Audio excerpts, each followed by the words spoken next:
नमस्कार मैत्रिणींनो, मी दीपाली तुमचं दीप्स किचन कॉर्नरमध्ये स्वागत करते। आज आपण पाहणार आहोत भोपळ्याचे कोफ्ते। एकदम हॉटेल स्टाईलने भाजी होईल ही। त्यासाठी मी घेतले 5 ते 6 कांदे गॅसवरती भाजून घेतले, 2 टमाटे, 4 ते 5 हिरव्या मिरच्या, खोबरं काळसर भाजून घेतले, थोडासा लसूण, थोडंसं अद्रक, थोडासा सांबार आणि भोपळा। हा भोपळा आता मी याची साल काढून किसून घेणार आहे आणि हे जे बाकी सामान आहे याचं आपण मिक्सर मधून वाटण करणार आहोत। आपण भोपळ्याची साल काढून घेतलेली आहे, आता हा आपण किसून घेऊया।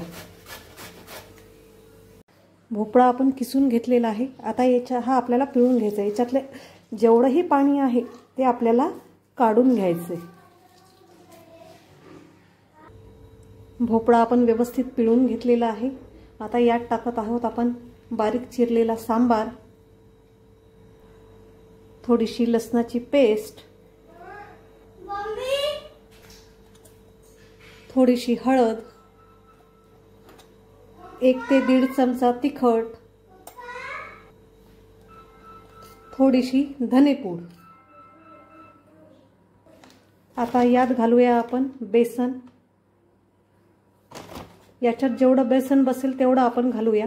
सध्या मी 4 चमचे बेसन घेत आहे आणि सगळ्यात शेवटी आपण घालत आहोत मीठ 1 ते 1.5 चमचा घालत आहे मी।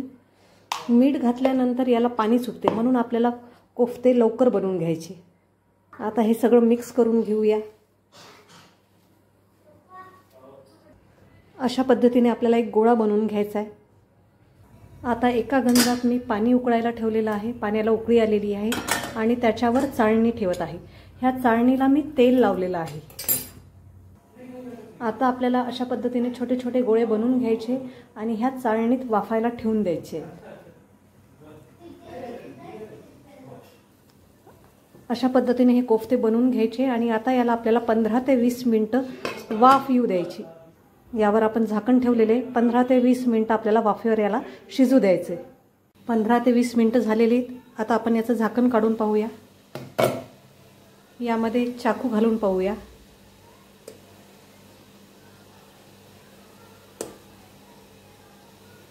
पहा, चाकूला हे काही चिपकलेलं नाहीये, म्हणजे आपले कोफ्ते छानपैकी झालेले आहेत। आता गॅस बंद करून हे कोफ्ते आपल्याला तळून घ्यायचे आहेत। आपलं तेल गरम झालेलं आहे। आता हे वाफवलेले कोफ्ते आपल्याला तळून घ्यायचे आहे।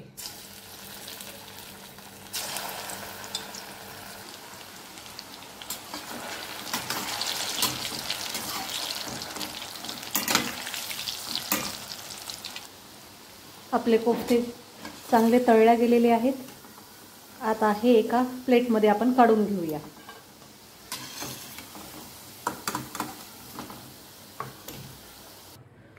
तयार आहेत आपले कोफ्ते। आता आपण याचा मसाला बनवून घेऊया।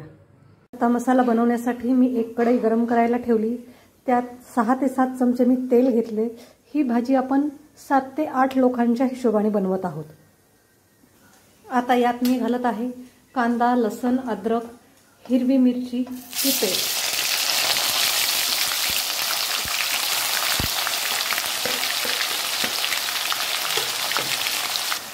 कांदा आपला चांगल्यापैकी भाजला गेलेला आहे। आता त्यात टाकत आहे आपण खोबऱ्याची पेस्ट। खोबरं पण थोडंसं भाजून घ्यायचं आपल्याला ह्या तेलामध्ये। खोबरंही छानपैकी भाजल्या गेलेलं आहे, तेल सुटलेलं आहे। आता यातच घालत आहे आपण टमाट्याची पेस्ट। ही पण पेस्ट 1-2 मिनिटं आपल्याला भाजून घ्यायची आहे। आपली टोमॅटो प्युरी पण व्यवस्थित भाजल्या गेलेली आहे। आता यात घालूया आपण मसाले। अर्धा चमचा मी हळद घालत आहे, तसेच 2 ते 2.5 चमचे मी लाल तिखट घालत आहे, तसंच 2 ते 2.5 चमचे मी धनेपूड घालत आहे आणि 3 चमचे मी गरम मसाला घालत आहे। हे सगळं व्यवस्थित मिक्स करून घ्यायचे। आपले सगळे मसाले व्यवस्थित भाजले गेलेत। आता यात घालत आहे मी पाणी। अगदी थोडंसं पाणी घातले, याला एकदा उकळी येऊ द्यायची। आपल्या पाण्याला चांगली उकळी आलेली आहे। आता थोडीशी साखर मी यात घालत आहे। थोडीशी साखर टाकल्याने आपल्या जो मसाला आहे त्याला तेल चांगलं सुटतं. आता यात घालत आहोत आपण बनवलेले कोफ्ते. व्यवस्थित मिक्स करून घ्यायचे. आता यात घालत आहोत आपण पाणी. भाजी थोडीशी पातळ पाहिजे आपल्याला, म्हणून आपण पाणी ॲड करत आहोत. पहा किती छान तेल सुटलेलं आहे. आपलं मीठ घालायचं राहिले. आता आपल्या चवीनुसार आपण मीठ यात घालून घेऊया.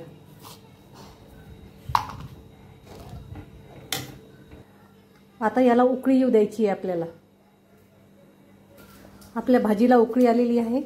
यात आता आपण घालूया सांबार. 1-2 मिनिटं याला उकळी येऊ द्यायची आहे.